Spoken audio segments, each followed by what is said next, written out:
नमस्कार, आप सबका इस वीडियो में स्वागत है। आज हम क्लास 11 का टॉपिक है 1.3 क्रमांक, जिसके अंदर है द्रव्य के गुणधर्म। द्रव्य के गुणधर्म, ठीक है, और उनका मापन। यानी द्रव्य के एक तो गुणधर्म है और दूसरा मापन है। ये टॉपिक का नाम है, ठीक है। तो इसके अंतर्गत बहुत सारे टॉपिक है। सबसे पहले है, इसके अंदर दे रखा है भौतिक और रासायनिक गुणधर्म। भौतिक और रासायनिक गुणधर्म, ठीक है। ये टॉपिक दे रखा है, भौतिक गुणधर्म और रासायनिक गुणधर्म, ठीक है। तो ये क्या होते हैं, ये इसके अंदर हम देखेंगे। भौतिक गुणधर्म और रासायनिक गुणधर्म, ठीक है। टाइटल लिख लेता हूं पहले। एक होते हैं भौतिक गुणधर्म और एक होते हैं रासायनिक गुणधर्म, ठीक है। तो इनको मापने या देखने के लिए अगर मान लो परिवर्तन चाहिए या नहीं चाहिए, इसी के आधार पर इनको वर्ग, यानी इनके मापन या पहचान के लिए कोई परिवर्तन चाहिए या नहीं चाहिए। भौतिक गुणधर्म वे गुणधर्म होते हैं जिनको पहचान करने के लिए इनके संगठन है, इनका कंपोजिशन है, इसमें किसी तरह का चेंज नहीं होगा, कोई चेंज नहीं होगा और इनका मापन संभव है, तब इन्हें कहेंगे भौतिक गुणधर्म। और रासायनिक गुणधर्म ऐसे गुणधर्म है जिनको मापने के लिए रासायनिक यानी केमिकल चेंज होना जरूरी है। सबसे बड़ा अंतर ये चेंज होगा, और वो कैसा चेंज होगा, केमिकल चेंज होगा, जबकि इनमें कोई चेंज नहीं होगा, ठीक है। अब भौतिक गुणधर्म और इनमें आप अंतर समझ गए होंगे, ठीक है। जिनमें जिनको मापने के लिए अगर मान लो पहचान करने के लिए उसके कोई संगठन में किसी तरह का चेंज नहीं हो तो भौतिक गुणधर्म, और जिनमें रासायनिक चेंज हो रासायनिक गुणधर्म। भौतिक गुणधर्मों के उदाहरण कौन कौन से हैं? तो भौतिक गुणधर्मों के बहुत सारे उदाहरण हैं। जैसे कि कोई पदार्थ है, उसका रंग है, ठीक है, गंध है उसकी, गलनांक है, ठीक है, और कवंतनाक है, डेंसिटी, घनत्व है, इत्यादि, ठीक है। अब अगर बात करें कि रासायनिक गुणधर्म कौन कौन से हैं, तो रासायनिक गुणधर्म बहुत सारे हैं। अम्लता, NS, ठीक है ना, पदार्थ का गुण अम्लता। इसके अलावा क्षारकता या क्षारता, ठीक है। इसके अलावा ज्वलनशीलता। ये कौन से गुणधर्म है? ये रासायनिक। तो हमने भौतिक और गुणधर्म दोनों की, रासायनिक गुणधर्म दोनों की बात कर ली। अब हम आगे बात करते हैं, ठीक है। अगला टॉपिक इसके अंदर है भौतिक गुणधर्मों का मापन। टॉपिक का नाम क्या है? भौतिक गुणधर्म है, उनका मापन कैसे किया जाता है, ठीक है। टॉपिक का नाम है भौतिक गुणधर्म का मापन, ठीक है। तो हम जब मानते हैं तो मात्रात्मक प्रकृति के होते हैं। जैसे पदार्थ के बहुत सारे गुण हैं, जैसे लंबाई है, क्षेत्रफल आदि, ठीक है। ये मात्रात्मक प्रकृति के होते हैं और इनका मापन जरूरी होता है। और इनको मापन करने के लिए दो होते हैं इनके भाग। जैसे कि मान लो एक है 6 सेमी, ठीक है। तो ये मात्रात्मक तरीका है मापन का। ये तो एक ये होती है एक संख्या, और दूसरी होती है ये सीएम है, मीटर है, सेमी है, मीटर है, ये होती है इसकी इकाई, ठीक है।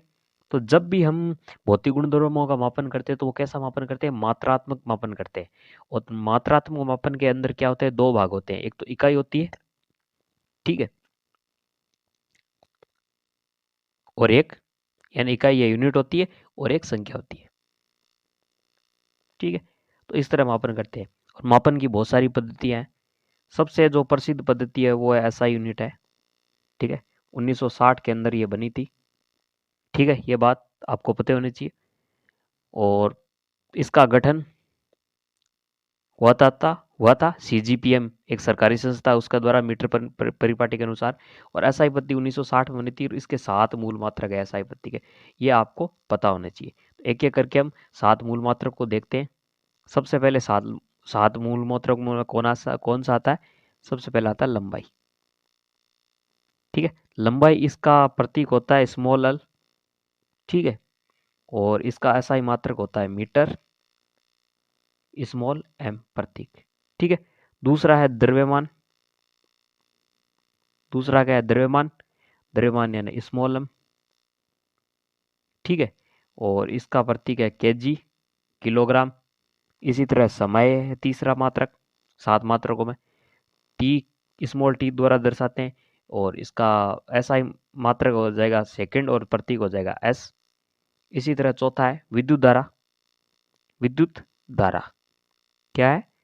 विद्युत धारा। विद्युत धारा को आई से डिनोट करते हैं, और इसका मात्रक है एम्पियर। ठीक है, एम्पियर, एम्पियर कैपिटल ए। ठीक है, इसके बाद आता है, अगला है उष्मागतिक तापक्रम। अगला क्या है? उष्मागतिक तापक्रम। 5वां नंबर है उष्मागतिक तापक्रम।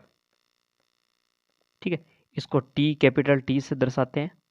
और अगर मैं इसकी बात करूं मात्रक की, तो इस राशि का मात्रक है केल्विन, के से दर्शाते हैं। ठीक है, और अगला है पदार्थ की मात्रा। पदार्थ की मात्रा, ठीक है, इसको स्मॉल एन से दर्शाते हैं और इसका मात्रक होता है मोल, और इसका प्रतीक होता है MOL। ठीक है, एंड लास्ट है ज्योति तीव्रता।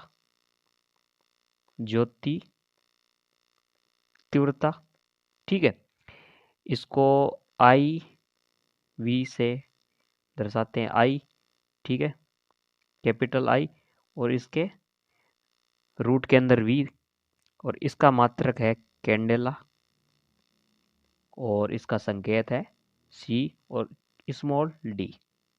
ठीक है, और इसके साथ ही आपको क्या है, ये 7 मात्रक है, इनकी परिभाषाएं किताब में दे रखी है, आप पढ़ सकते हैं। लेकिन परिभाषाएं ज़्यादातर एग्जाम में नहीं पूछी जा सकती, नहीं पूछी जाती। ठीक है, इसके अलावा अगर देखें तो कुछ छोटे मात्रक भी होते हैं, पूर्व लगन होते हैं कुछ, ठीक है ना, जो असाई पद्धतियों में प्रयुक्त किए जाते हैं। ठीक है, तो आप वो बुक के अंदर देख सकते हैं, जैसे कि 10 है, इसको बोलते हैं डेका, इसको DA द्वारा दर्शाते हैं। अब 10 से माइनस की तरफ भी चलते हैं और प्लस की तरफ भी चलते हैं, जैसे कि 10 की घात -1 है। ठीक है, तो इसको बोलते हैं डेसी, D से दर्शाते हैं। 10 की घात -2 है, इसको बोलते हैं मिली, इसको स्मॉल m से दर्शाते हैं। ठीक है, 10 की पावर -3 है, ठीक है, इसको किसे दर्शाते हैं? 10 की पावर -2, सॉरी, इसको सेंटीज कहते हैं। ठीक है, 10 की पावर -2 को क्या कहते हैं?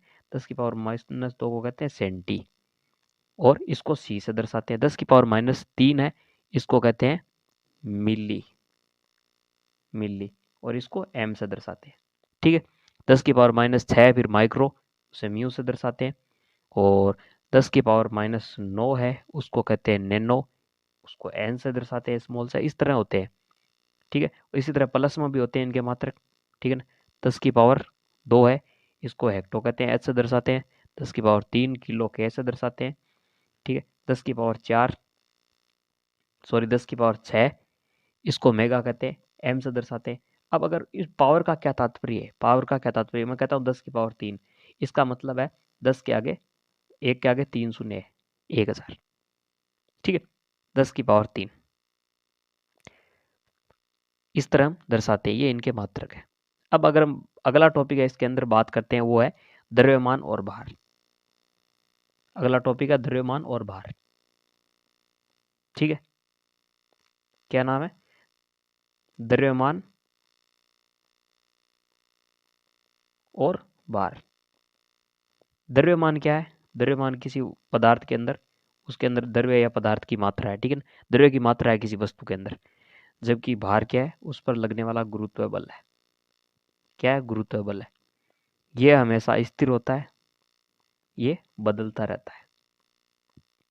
ठीक है, जैसे भार है, जितना पृथ्वी पर है उसका चंद्रमा पर 1/6 है।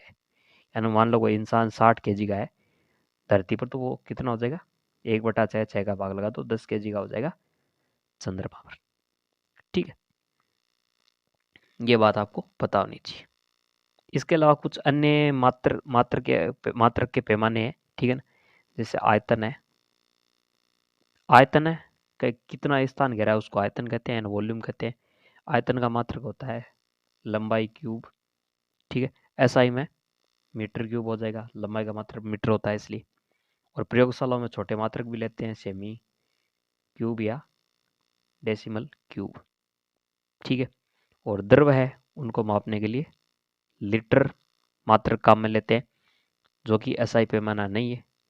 और 1 लीटर के अंदर आपको पता होना चाहिए 1000 ml होते हैं, और 1000 सेमी क्यूब में 1 डीएम क्यूब होता है। ठीक है, ये भी आपको पता होना चाहिए। और प्रयोगशाला के अंदर जब मापते हैं इनको, तो बहुत सारे क्या प्रयोग में लेते हैं, विलयनों का आयतन को मापने के लिए मेजरिंग सिलेंडर काम में लेते हैं। ठीक है, क्या लेते हैं, मेजरिंग सिलेंडर, अंशांकित सिलेंडर काम में लेते हैं, और ब्यूरेट काम में लेते हैं, पीपेट काम में लेते हैं। और आयतन मापी फ्लास्क का उपयोग ज्ञात आयतन का विलयन बनाने के लिए किया जाता है, लेबोरेटरी उपकरण है। आयतन के बाद दूसरा चीज जो आता है, जो आता है वो होता है घनत्व है। घनत्व होता है द्रव्यमान यानी मास बटा आयतन m बटा v। d बराबर होता है m बटा v, यानी द्रव्यमान बराबर घनत्व बराबर द्रव्यमान बटा आयतन, यानी किसी पदार्थ का घनत्व है उसके प्रति इकाई आयतन का द्रव्यमान होता है। और घनत्व का मात्रक क्या होता है, वो भी बहुत आसान है। जैसे द्रव्यमान का होता है किलो, प्रति आयतन का होता है मीटर क्यूब। तो इसका हो जाएगा किलो प्रति मीटर क्यूब, m की घात 3, या ऐसे लिख सकते हैं किलो प्रति मीटर क्यूब। ठीक है, ये होता है घनत्व का मात्रक। ये मात्रक बहुत बड़ा है, तो छोटा मात्रक काम में लेते हैं ग्राम प्रति सेमी क्यूब। ठीक है ना। और किसी पदार्थ का घनत्व ये बताता है कि कण कितने पास पास है। घनत्व अधिक है, यानी मान लो ठोसों का सबसे ज्यादा घनत्व होता है, पदार्थ के कण बहुत पास पास होते हैं। द्रव्य में थोड़े कण दूर दूर है, इसलिए उसका घनत्व कम है। और गैस का घनत्व सबसे कम है, क्योंकि उसके कण बहुत ज्यादा दूर दूर होते हैं। अगला इसके अंतर्गत आता है वो है आपका ताप, उष्मागतिक ताप, जिसका पैमाना है डिग्री सेंटीग्रेड भी है, डिग्री फ़ारेनहाइट भी है, और केल्विन भी है। ठीक है, और फ़ारेनहाइट और डिग्री सेंटीग्रेड में यह संबंध होता है, डिग्री फ़ारेनहाइट बराबर 9/5 डिग्री सेंटीग्रेड प्लस 32। ठीक है, और केल्विन और सेंटीग्रेड में क्या संबंध होता है, केल्विन में संबंध होता है केल्विन बराबर डिग्री सेंटीग्रेड प्लस 273.15। ठीक है, यानी कि सेंटीग्रेड पैमाना होता है 0 डिग्री सेंटीग्रेड से लेकर 100 डिग्री सेंटीग्रेड तक। और जो आपका क्या कहते हैं केल्विन पैमाना होता है, वो शुरू होता है 273 से लेकर 273.15 से लेकर के 373 तक होता है। ठीक है, 373 केल्विन तक होता है, 273 से 373। और आपका जो फ़ारेनहाइट पैमाना होता है वो 32 डिग्री फ़ारेनहाइट से लेकर के 212 डिग्री फ़ारेनहाइट होता है। एक दो बातें याद रखनी है इसके अंतर्गत। वो क्या है कि केल्विन के पैमाने के बाद हम कभी भी डिग्री नहीं लगाते, केल्विन सीधा लिखते हैं। जैसे कि मान लो 273 केल्विन है। एक होता है 0 डिग्री सेंटीग्रेड। ठीक है, 0 डिग्री सेंटीग्रेड ये केल्विन में होता है 273.15। ठीक है, और ये फ़ारेनहाइट में होता है 32 डिग्री फ़ारेनहाइट, यानी 32 डिग्री से शुरू होता है। और एक कमरे का ताप होता है, वो होता है 25 डिग्री। ठीक है, उन पैमानों से आप माप सकते हैं। तो ये 298 केल्विन होता है, और फ़ारेनहाइट पर होता है 77 डिग्री फ़ारेनहाइट। ठीक है, 298 केल्विन, केल्विन के पहले डिग्री नहीं लगाते कभी। और 37 डिग्री मानव शरीर का तापमान है, ये एग्जाम में आ सकता है। ये केल्विन में कितना होता है, ये 310 केल्विन होता है। कैसे आया, क्योंकि हमने उसमें जोड़ लिया। और फ़ारेनहाइट में अगर चेंज करना है तो वो सूत्र है 9/5 गुणा डिग्री सेंटीग्रेड प्लस 32 जोड़ देंगे तो उससे आ जाएगा। मानव शरीर का ताप कितना होता है फ़ारेनहाइट में, वो होता है 98.6 डिग्री फ़ारेनहाइट। अब बात करते हैं 100 डिग्री पर जल उबलता है। ठीक है, तो 100 डिग्री ताप है, ये केल्विन में कितना होता है 373 केल्विन होता है। ठीक है, और फ़ारेनहाइट में होता है 212 डिग्री फ़ारेनहाइट। ठीक है, और मैंने जैसा बताया था, दो सूत्र बताए थे पैमाने चेंज करने के लिए, कि अगर मान लो आपके पास डिग्री सेंटीग्रेड दिया है, डिग्री फ़ारेनहाइट निकालना है, तो आपको 9/5 गुणा जितना तापमान दे रखा हो, जैसे 100 डिग्री है प्लस 32, इसको सोल्व कर लेंगे। तो 100 डिग्री के अंदर कितना होता है 212 फ़ारेनहाइट होता है, 212 इसका सोल्व करते ही आ जाएगा। और अगर आपको केल्विन निकालना है,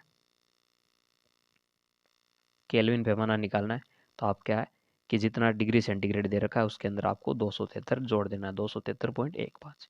ये थे तापमान की बात की थी हमने।